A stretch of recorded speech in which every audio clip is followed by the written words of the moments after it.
voted in favor of giving the Presidential Commission subpoena power.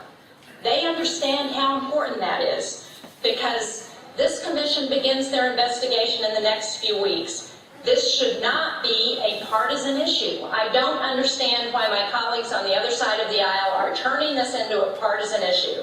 I find it unbelievable that after everything the people of the Gulf region have endured, and that this entire country has witnessed for over 2 months now, that anyone is still standing with the oil company that caused this disaster instead of the victims who are suffering from it. I hope the American people understand that this is a clear contrast between who stands on your side and who stands on the side of special interests. How is it possible that members of this chamber find it difficult when the House of Representatives, in a near unanimous vote, could say that the subpoena powers necessary for the commission to be able to get to the bottom of what happened could pass unanimously there, save for one vote, and yet cannot even proceed here? Cannot even proceed here. This isn't rocket science. It's common sense to most Americans. We need to fully learn the lessons of this disaster with a thorough investigation, not protect oil companies from having their negligence exposed. We need to get answers from BP and Transocean and Halliburton and everyone else, including the federal agencies. Not give apologies to them, as I have seen Republicans suggest that we should apologize to BP for making sure that the residents of the Gulf region are held whole. We need to know the truth, and the commission needs some power to get the truth. So who are you protecting? And what are we hiding here? What you've seen there is prima facie evidence that the US is a fascist country. It is controlled by the corporations. BP are so powerful, they have effectively got control of sufficient members of the Republican Party in the Senate to overrule the request to give the power of subpoena to the Gulf Coast hearing, thereby absolutely ensuring that nobody ever gets to the root cause. And that's why they now somebody's turned their attention on me, because I've been trying to raise the profile of Bob Kaluza and get people to realise that this is a smoking gun. I'm not suggesting for one moment that Kaluza was the guy who dreamed up the project. He was the guy put on the rig to make it happen. And I've explained all of that detail. Now there's another guy who also saw what I saw, this guy Matthew Simmons. He's a former investment banker in the oil industry. He was very well renowned amongst the peakers, those who believe that there is such a thing called peak oil, i.e. that we're in the process of running out. Because up until 2008, this guy was one of the prime proponents of the peak oil hypothesis. But in 2008, when the price ramped up to $147 a barrel in the June of 2008, and then it tanked to $35 a barrel, I think Matthew Simmons actually came to the realization that the whole peak oil myth was simply a construct of big oil to create the perception of artificial scarcity. And in fact, wasn't a reality in any way, shape or form. At that point, he actually left the oil industry and he set up a company called the Ocean Energy Institute. And the objective of Ocean Energy Institute was to build wind farms off the coast of Maine. And his game plan was to power the whole of Maine by wind by the year 2020. So he went from being really a big, not just a friend, but a major proponent in the oil industry to effectively almost being an enemy of the oil industry. And right from the outset of the BP disaster, this guy was extremely outspoken in the US. Because of his background, he was getting a lot of airtime on MSNBC and CNN, and he's basically out there saying, this is outrageous. BP are not really making any effort to cap this well. And the cleanup operation is pathetic. It's just a charade. Very, very outspoken guy. And after July 23rd, when all the shipping had been cleared from the Gulf because Tropical Storm Bonnie was supposedly coming through, But before Tropical Storm Bonnie had come through, of course all the shipping was taken out of the Gulf, and all of the cameras, all of these remote cameras that were on the well, showing the world this gushing plume of oil coming out of the well that had blown out. Before the shipping returned, somehow BP claimed to have capped the well. And Matthew Simmons was straight on US TV saying it's a lie. It's a complete lie. They haven't capped the well. How could they cap the well when there was no other shipping in the Gulf? You know, put two and two together. Well, then Matthew Simmons came up with another remarkable observation, because what he discovered was that the Lambda coordinates are the ones in the black rings here, black boxes, is that the equivalent of the GPS location of the camera. And what Matt Simmons spotted was that the Lambda coordinates before July 23rd were on well location B, which is the well on the right-hand side of that page, which is correct. But after the 23rd, all of a sudden, BP was saying the well has been capped, it's all over, problem resolved. But Matt Simmons, being a very astute observer that he was, he said, hang on a second, it's not the well. They're not showing us the well that had blown out. They're showing us another well. They're showing us a well that had actually been shut in back in February. And he said, see, it's another lie. It's a deception. BP haven't shut the well down at all. They've got the cameras on a well that they shut in a long time ago. Therefore, the well is still leaking. Then on August the 8th,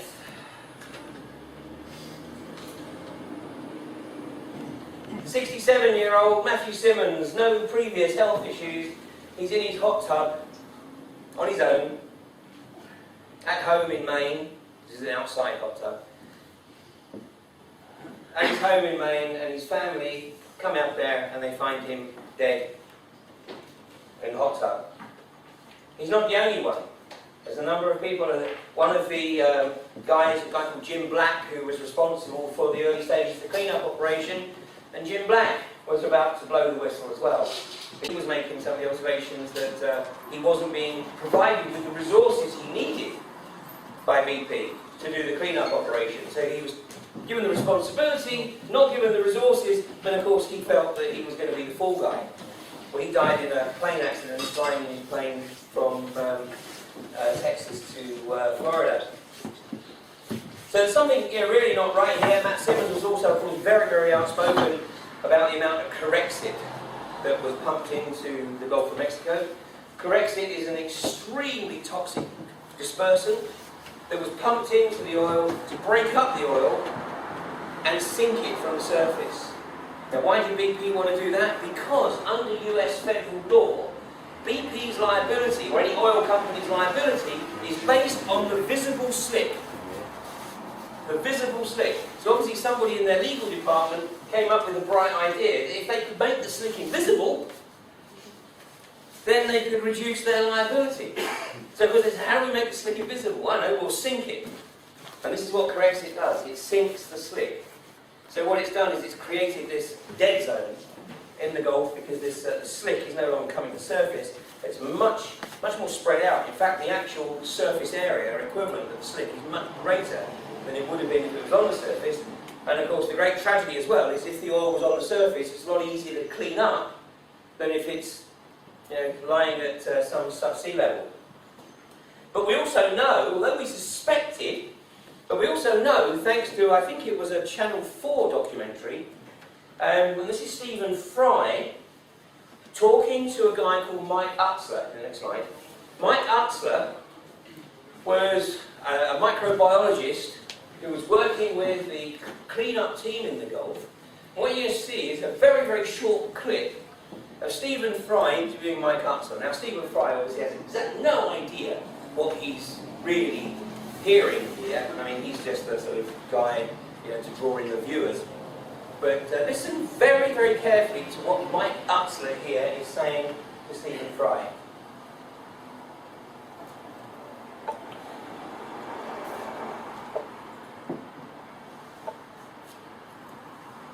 The plume is actually disappearing.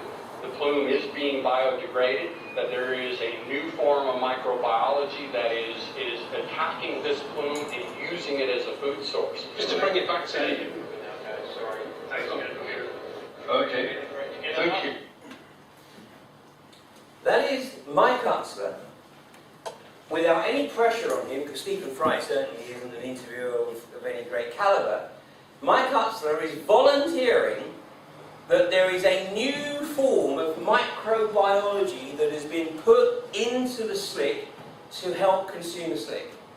So this is the admission that there is genetically modified microbiology that has been put into the Gulf. And if you want to have a look at what this is doing, go Google blue plague. Blue plague. The guy that's named it blue plague is a guy called Michael Edward. He's a researcher and a natural health practitioner in South Florida. And he's called it blue plague because that's what it does, it turns you blue. And of course it's BP, blue plague BP as well. So. But you have a look, this is a nasty, nasty piece of microbiology, and it doesn't affect everybody. And at first, what we were seeing symptoms which was effectively a flesh-eating bacteria. And everybody thought it was just Vibrio vulnificus, which is a naturally occurring bacteria that lives in brackish water. And if you have a weakened immune system and it gets into a cut or whatever, then it literally can be fatal very, very quickly. But after that interview, that was the prima facie evidence that this isn't Vibrio vulnificus. It's a genetically modified microbiology. And microbiologists have tried to raise awareness of the fact that the Gulf of Mexico has become an unmitigated experiment. Why is this important? It's very important. Anybody who, of course, is in the Gulf of Mexico area and tries to sort of share their experiences, if they don't get bumped off, they get the benefit of BP's behavioural health payments, which is the euphemism for hush money.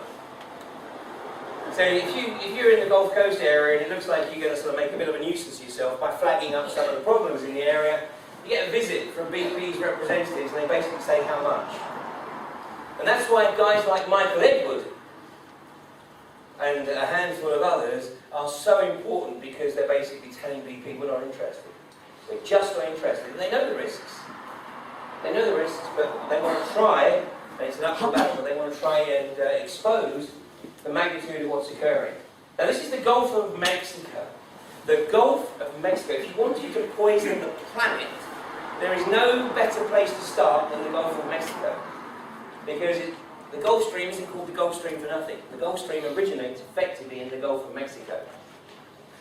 Swirls around the Gulf of Mexico, comes down around the southern tip of Florida, and then literally up the southeastern coast of the United States, up to the Carolina Bumps, where it starts to make its way across the North Atlantic to Europe. And many of the symptoms that we have seen in the Gulf of Mexico area between basically about May of last year, and we're still seeing, but we started in May. Do you remember this? This is Missouri a couple of 3 or 4 months ago.